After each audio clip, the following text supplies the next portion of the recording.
কি বুঝি? রিজিক বলতে আমরা শুধু খাবার এটা নয়।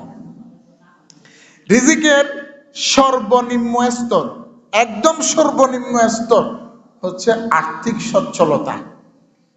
আর আমরা আর্থিক সচ্ছলতা, ফাইন্যান্সিয়াল এস্টাবলিশমেন্টকে আমরা মনে করি এটা মনে হয় সবচেয়ে রিজিকের সর্বস্তর। না, রিজিকের সর্বনিম্ন স্তর হচ্ছে ফাইন্যান্সিয়াল এস্টাবলিশমেন্ট, আর্থিক সচ্ছলতা। আপনি আর্থিকভাবে কোটি কোটি টাকার মালিক, এটা আল্লাহর ভাষায় আপনি সর্বনিম্ন স্তরে আছেন রিজিকের।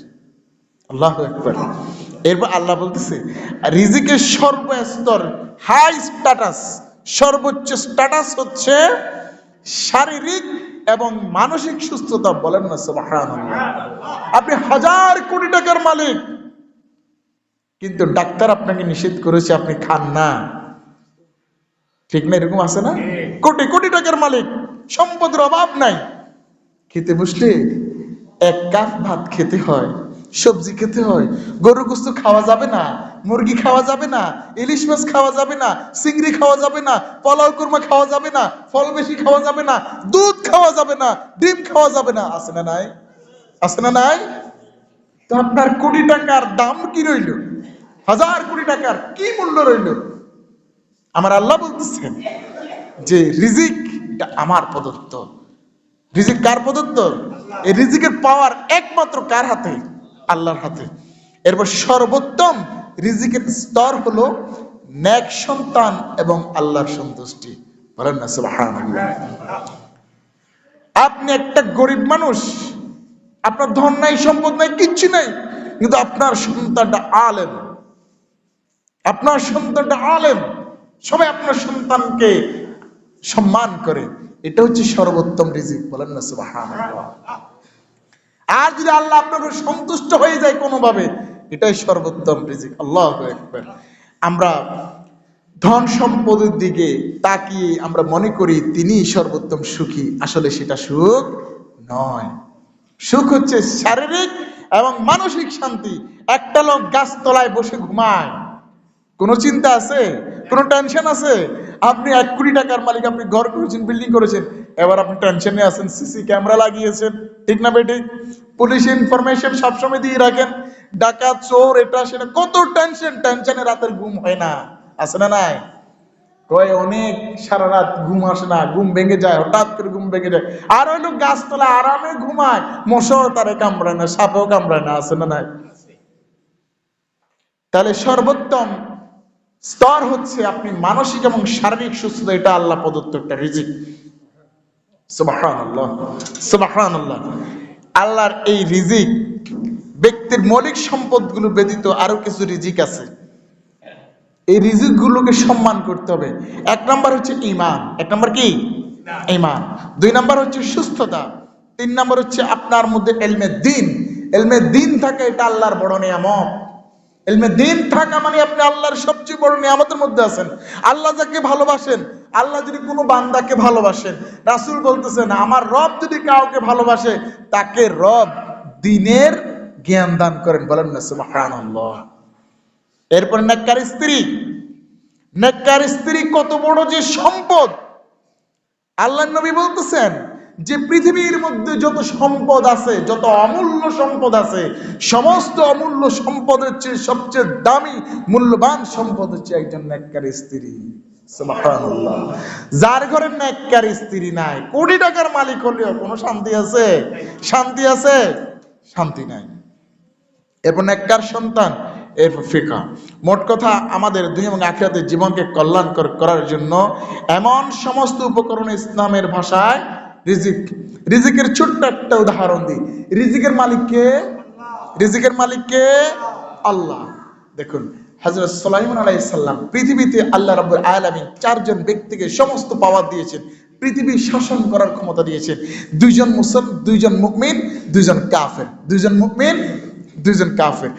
মুমিন কাফের নমরুদকে দেওয়া হয়েছিল, নমরুদকে সারা বিশ্বের ক্ষমতা দেওয়া হয়েছিল বাদশাহী করার জন্য। 2 নম্বর নেবুচাঁদনেজার, যিনি বেবিলিয়ন তৈরি করেছেন, ইরাকের বেবিলিয়নের, এটা কি বলে যে এটা, ওটা তৈরি করেছেন নেবুচাঁদ, উনি সারা বিশ্বের কি ছিলেন? বাদশাহ ছিলেন। আর মুসলমান 2 জন, একজন সুলাইমান আলাইহিস সালাম আরেকজন হচ্ছেন জুলকারনাইন।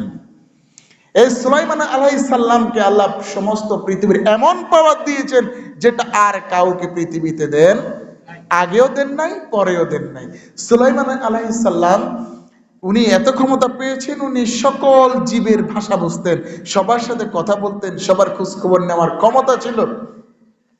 একদিন ওনার মনে আশা জাগলো, আমাকে আল্লাহ পৃথিবীর বাদশা বানিয়েছেন, এই পৃথিবীর মানুষগুলোর সাথে আমার কত সুন্দর সম্পর্ক, তারা আমার ভাষা বোঝে, আমি তাদের ভাষা বুঝে, তাদের দুঃখগুলো আমি শুনি, তাদের অভিযোগ আমি শুনি, তাদের অভিযোগ শুনে আমি বিচার করি। উনি চিন্তা করলেন, আল্লাহ আপনার কাছে আমি একটা আবেদন রাখছি। আল্লাহ বলেন, সুলাইমান তুমি কি আবেদন করো? বলছে, আমি আপনার সৃষ্টি জগৎ যা আছে, পুরো পৃথিবীর সমস্ত সৃষ্টি জগৎকে আমি এক বেলা খাবার খাওয়াইতে চাই। আল্লাহ বলেন, না সুলাইমান তুমি পারবা না, ওই রিজিকের পাওয়ার শুধুমাত্র আমি আল্লাহ। সুলাইমান আলাইহিস সালাম তিনবার বলেছেন, তিনবার আল্লাহ না করে দিয়েছেন।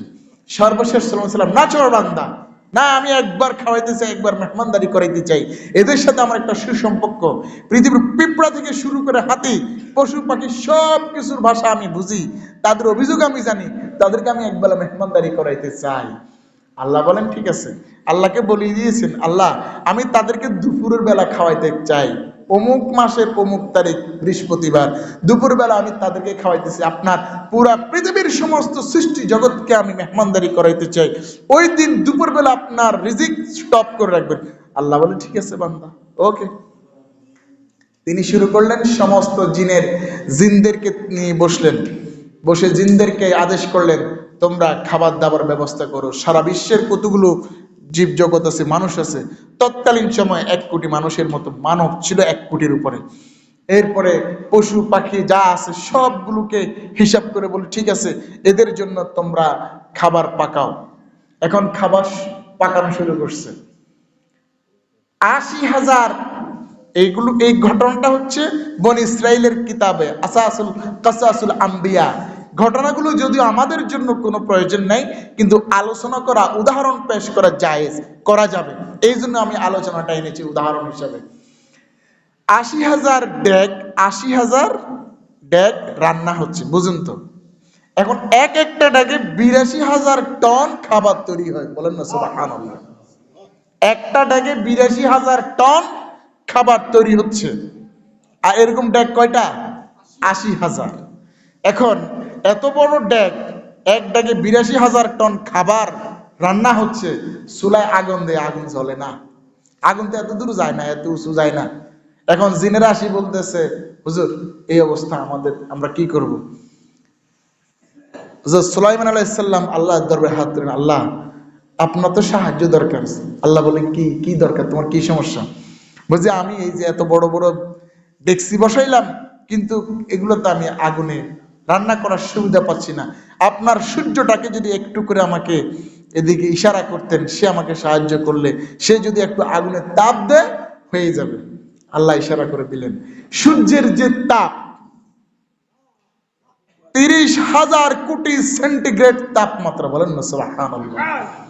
এটা বিজ্ঞানীদের তাও আনুমানিক আবিষ্কার, আল্লাহ ভালো জানেন। কে জানেন? আল্লাহ। 30,000 কোটি সেন্টিগ্রেড তাপমাত্রা একটা সূর্যের। এখন আমরা পৃথিবীতে যে সাধারণভাবে রান্না করি, আমাদের 105 ডিগ্রি সেন্টিগ্রেড তাপমাত্রা হলে আমাদের খাবার দাবার গুলো রান্না হয়ে যায়, ঠিক না ভাই? ঠিক রান্না হয়ে যায়। আমরা যে চুলায় যে আগুন দিই, ওটা 100 থেকে 105, সর্বোচ্চ 10। আমরা যে প্রেসার কুকার ব্যবহার করি ঘরে, আধা ঘন্টা 10 মিনিট 15 মিনিট রান্না হয়ে যায়, ওটা 110 থেকে 150 ডিগ্রি সেলসিয়াস তাপমাত্রা এবং প্রেসার চাপ প্রয়োগ করে রান্নাটা দ্রুত করে। 2200 ডিগ্রি সেন্টিগ্রেড তাপমাত্রা দিলে লোহা গলে পানি হয়ে যায়, বলেন না সুবহানাল্লাহ। আর সূর্যের পাওয়ার কত বলছে? 30,000 কোটি সেন্টিগ্রেড তাপমাত্রা। আল্লাহু আকবার। এটা তাও বৈজ্ঞানিকদের আনুমানিক একটা আবিষ্কার। ওই সূর্য দিয়ে আল্লাহ খাবার দাবার গুলো ব্যবস্থা করে দিলেন। খাবার দাবার গুলো এমন করলেন, কিতাবে এসেছে 40 কিলোমিটার পর্যন্ত, কোথাও আছে 60 কিলোমিটার, কোথাও 40 কিলোমিটার, চোখ যত দূর যায় তত দূর পর্যন্ত খাবারের স্তূপ করে ফেলেছে। আল্লাহু আকবার। এবং খাবারগুলো 6 মাস লেগেছে রান্না করতে করতে। রান্না, এবং প্রথম দিন যেভাবে রান্না করেছে যেমন তাপমাত্রায়, তেমন তাপমাত্রায় শেষ দিন পর্যন্ত থাকবে, ফয়সালা কার? আল্লাহ। এইভাবে রান্না করে তারা হযরত সাল্লাল্লাহু আলাইহি ওয়াসাল্লাম বিশাল স্তূপাকার করলেন, একদম মেঘমালার উপরে চলে গেছে উপরের দিকে খাবার, আর নিচে জমিনে 40 থেকে 60 কিলোমিটার, এবং প্রত্যেকটা প্রাণীর জন্য আলাদা আলাদা খাবারের ব্যবস্থা। ঠিক সময় আসলো যেদিন খাবার খাওয়ানোর ঘটনা, এরপর আসলো সবাইকে বললো সিরিয়ালে তোমরা আসো, তোমাদের সবাইকে খাওয়ানো হবে। হযরত সুলাইমান আলাইহিস সালাম সবাইকে সিরিয়াল করলেন, মৎস্য, মাছ, পাখি সবাই সিরিয়াল ধরলো। সাগর থেকে একটা বড় মাছ উঠে, লাইন টাইন মারে না, সোজা চলে আসছে, আসি বলে যে আমি প্রচন্ড ক্ষুধার্ত, আল্লাহ আমাকে নিষেধ করেছেন, আমাকে খাবার দিবেন না, আজকে আপনার এখানে আমাকে মেহমানদারি হিসেবে পাঠানো হয়েছে, আমি আসলাম, আগে আমারে খেতে দাও। সুলাইমান আলাইহিস সালাম বলেন, তুমি লাইন ধরো। সবাই লাইন ধরেছে, তুমিও লাইন ধরো, ডিসিপ্লিন মেনটেন করো। ও বলে আমি কোনো ডিসিপ্লিন মানতে রাজি নয়, এখন যদি আমি না খাই আমি মারা যাব, মারা গেলে কাল কিয়ামতের ময়দানে আপনাকে জবাবদিহির কাঠ করে দাঁড় করাবো।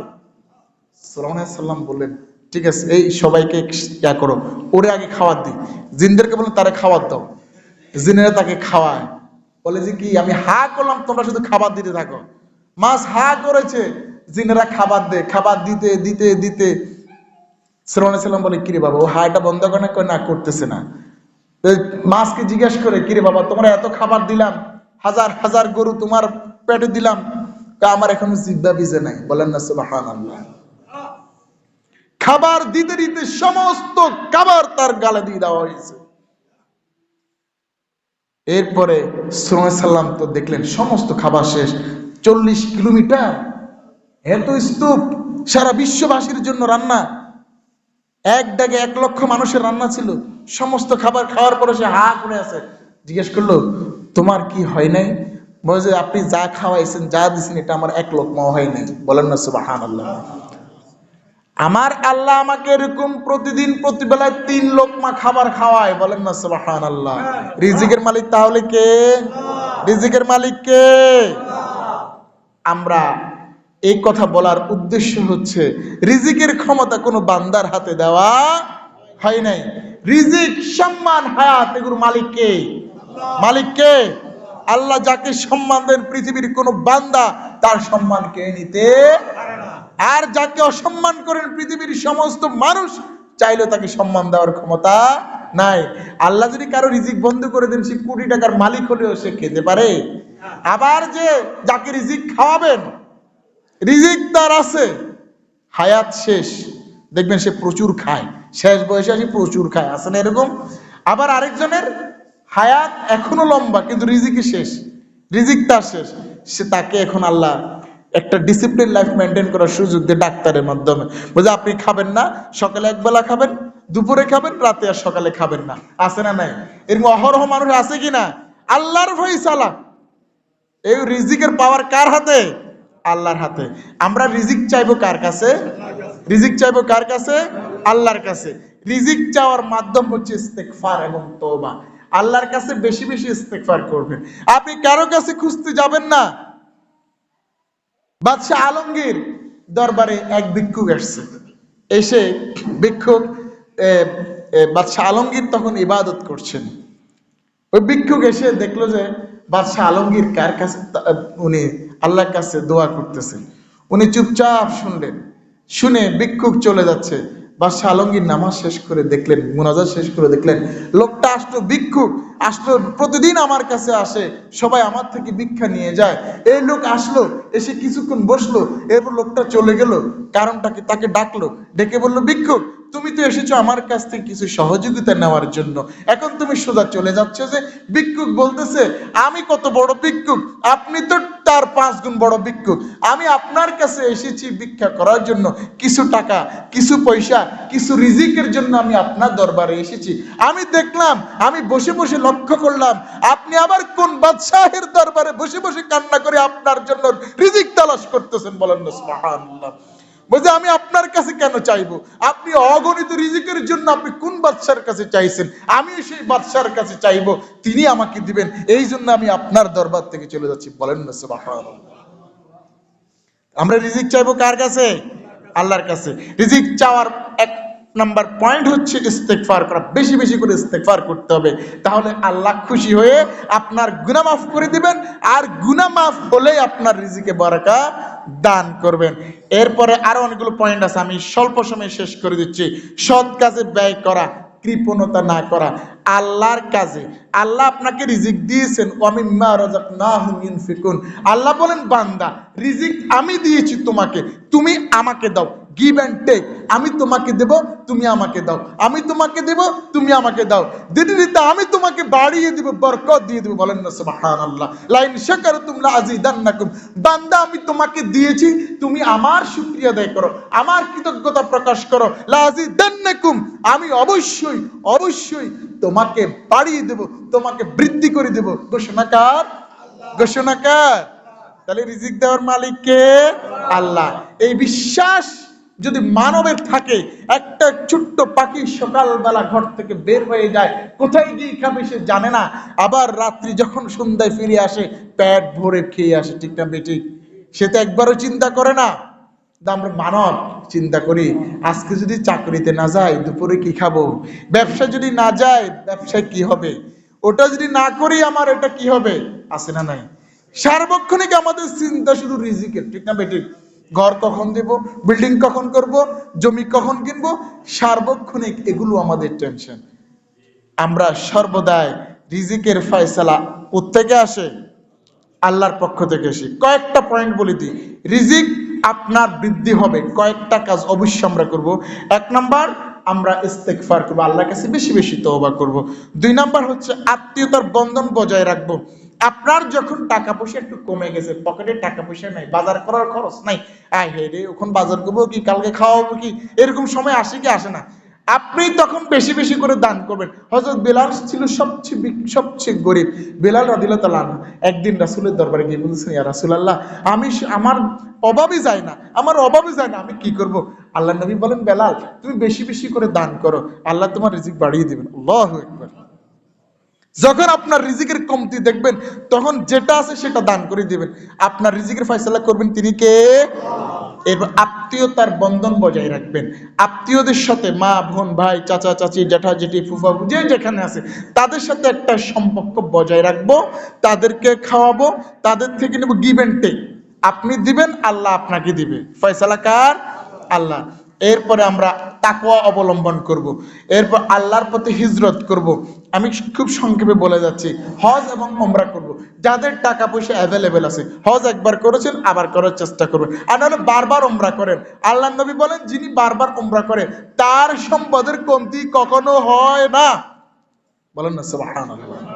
আপনার সুযোগ আছে, আপনি হজ করতে যান, উমরা করতে যান, আল্লাহর কাবা ঘরের সামনে যতবার যাবেন এই রিজিক আপনার কখনো কমবে না। রিজিক ফয়সালা করেন তিনি কে?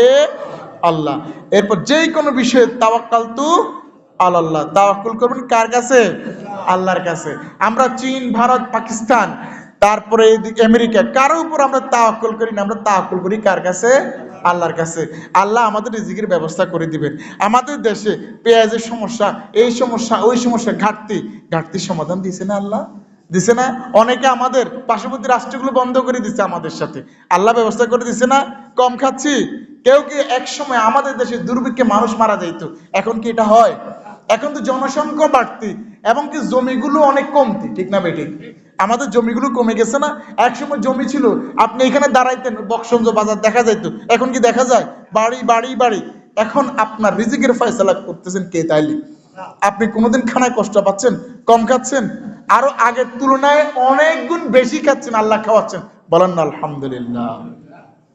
তাহলে আমরা সর্বদাই আল্লাহর কাছে রিজিক চাইবো, আল্লাহকে আমরা খুশি করার চেষ্টা করব ইনশাআল্লাহ। সর্বশেষ আরেকটা পয়েন্ট বলে যাই, তলেবুল ইলম, তলাবা, যারা জ্ঞান অর্জন করে, যারা জ্ঞান অর্জন করে তাদেরকে সাহায্য করবেন। সাহায্য করলে রিজিক বাড়িয়ে দিবেন আল্লাহ, এটা ফয়সালা, এটা ঘোষণা।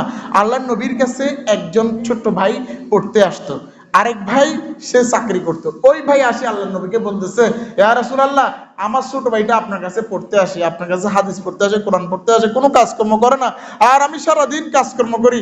রাসূল বলে, এই এই বাচ্চার কারণে তোমাকে আল্লাহ রিজিক দিচ্ছেন, বলেন না সুবহানাল্লাহ। এতিমদের এবং যতটুকু পারি যারা জ্ঞান অর্জন করে তাদেরকে আমরা সহযোগিতা করব। তাহলে আমাকে সহযোগিতা করবেন তিনি কে? ওয়াল্লাহু ফি আউনিল আবদি মা কানাল আবদু ফি আউনি আখি।